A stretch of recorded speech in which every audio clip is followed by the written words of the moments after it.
In 1984, a construction worker named Stanley Watras kept setting off the radiation alarms at a nuclear power plant. The plant hadn't been fueled yet. There was no nuclear material on site, but every morning Watras walked in and the detectors went off. It took weeks to figure out that the radiation was coming from his house. His basement was reading 2,700 picocuries per liter. The EPA action level, the point where they say you need to do something, is 4. His house was at 2,700. So what's actually happening underground? Beneath eastern Pennsylvania, there's a formation called the Reading Prong. It's this band of Precambrian granite and gneiss, really old rock, that runs from New Jersey through Easton, through the Lehigh Valley, all the way down to Reading. And this rock is full of uranium. Not like weapons-grade uranium, just naturally occurring uranium-238 scattered through the crystalline structure of the bedrock. And it's been decaying for 1 billion years. But if it's underground, how does it get inside? This is where the physics gets kind of elegant in a horrible way. Your house is warm. Warm air rises. As that warm air goes up and out through your attic, your upper floors, your chimney, it creates a slight negative pressure at the lowest point. Your basement is essentially a very gentle vacuum, and that vacuum pulls soil gas upward through every crack in your foundation, every gap around a pipe penetration, every joint in the cinder block. Your sump pit, if the lid isn't sealed, that's basically a radon highway. Now, in most places, the radon concentration in the soil is low enough that this doesn't matter much. The gas comes in, gets diluted, no big deal. But on the Reading Prong, the source concentration is enormous, and the Lehigh Valley has this second geological feature that makes everything worse. The valley floor is limestone, and not just any limestone, it's karst. That means the rock has been chemically dissolved by groundwater over millions of years, leaving behind a network of voids, channels, and cavities. So you've got uranium-rich granite on the ridges generating radon in a valley floor of dissolved limestone, giving that radon essentially zero resistance between the bedrock and your basement slab. Bethlehem sits right at this boundary. 49.8% of tested homes exceed the EPA action level. The average reading across all tested homes is 4.3 picocuries per liter. That's the average, meaning the average home in Bethlehem already exceeds the threshold. How bad can it actually get? Back to Stanley Watras. The number in his basement, 2,700 picocuries per liter. I want to put that in context because the number alone doesn't land right. The EPA says 4.0 is the action level. Most mitigated homes get down to around 1 or 2. Outdoor air averages about 0.4. Watras was at 2,700. A health physicist calculated that his family's radiation exposure from breathing the air in their own home was equivalent to smoking 135 packs of cigarettes per day. Not per year, per day.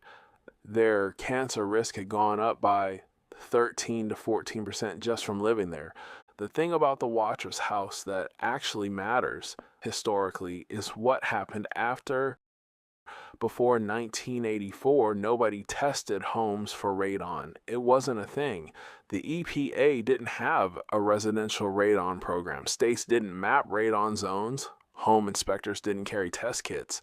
Watras changed all of that. His house, one house on the Reading Prong, in a town most people have never heard of, launched the entire modern radon testing industry. The Reading Prong gets all the attention because the numbers are dramatic. Zone 1 exceedance rates above 50%. But Western Pennsylvania has its own geology producing radon, and it covers a much larger area. The Appalachian Plateau, basically everything west of the Allegheny Front, sits on the Marcellus Shale. Same formation the natural gas industry drills into. The shale contains uranium, lower concentrations than the Reading Prong granite, but spread across an enormous footprint. Pittsburgh, 35.8% of tested homes above the action level, average reading 3.2. Scranton, 31.8%, average 2.8. Erie, 29.6%, average 2.6. These are zone 2 numbers. Moderate risk, but moderate means 1 in 3 houses has a problem. In a metro area the size of Pittsburgh, that's tens of thousands of homes. And then there's the Central Corridor, State College, Belafonte, built on Ordovician limestone and dolomite, the same karst geology as the Lehigh Valley floor, but in a different part of the state. State College, 68.5% exceedance rate, 2 out of 3 homes. Average reading 5.7 picocuries per liter. That's the highest of any metro area in the data set, and almost nobody outside of central Pennsylvania knows about it. Okay, so what do you actually do about this? The fix is dead simple. It's called active sub-slab depressurization, ASD. A technician drills a 4-inch hole through your basement slab. They dig out a small pit underneath, maybe the size of a 5-gallon bucket, to create an air collection zone. And then they run PVC pipe from that hole up through the house, out through the roof.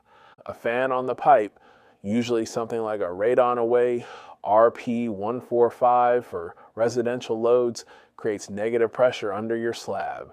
That pressure field extends outward through the gravel or soil beneath your foundation, intercepting the radon before it enters your house and routing it up and out the exhaust above your roof line. The U-tube manometer on the pipe is the monitoring mechanism. It's literally a U-shaped tube with colored liquid. If the liquid levels are uneven, the fan is pulling air and the system is working. If they're level, something's wrong. It's beautifully low tech for how effective it is.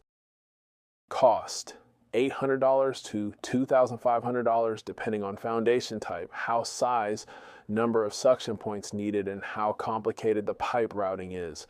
Old stone foundations in Pittsburgh might run higher. New construction with gravel under the slab will be on the low end.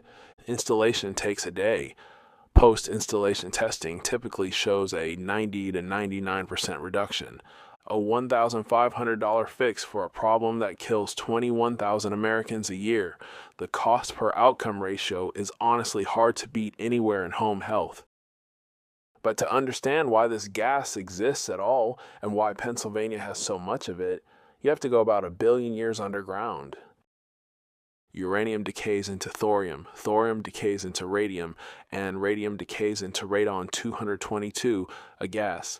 This is the critical transition. Everything before radon is a solid, locked in the rock, but radon is a gas, and gases move. The one constraint: Pennsylvania requires DEP certification for radon testing and mitigation professionals. This is actually a good thing, and it means there's a quality floor, but it also means you can't just call any plumber or HVAC guy. The PA Department of Environmental Protection maintains a directory. If your contractor isn't on it, they're not certified. Full stop. I've mapped DEP certified professionals to every major city in Pennsylvania at PA Radon Hub. Each city page has your local geology, your EPA zone, average readings, cost ranges, and direct connections to certified contractors in your area. PARadonhub.com. Links for specific cities are in the description. Pennsylvania's radon problem is 1 billion years in the making. The geology isn't going anywhere. The question is just whether you know what's in your basement.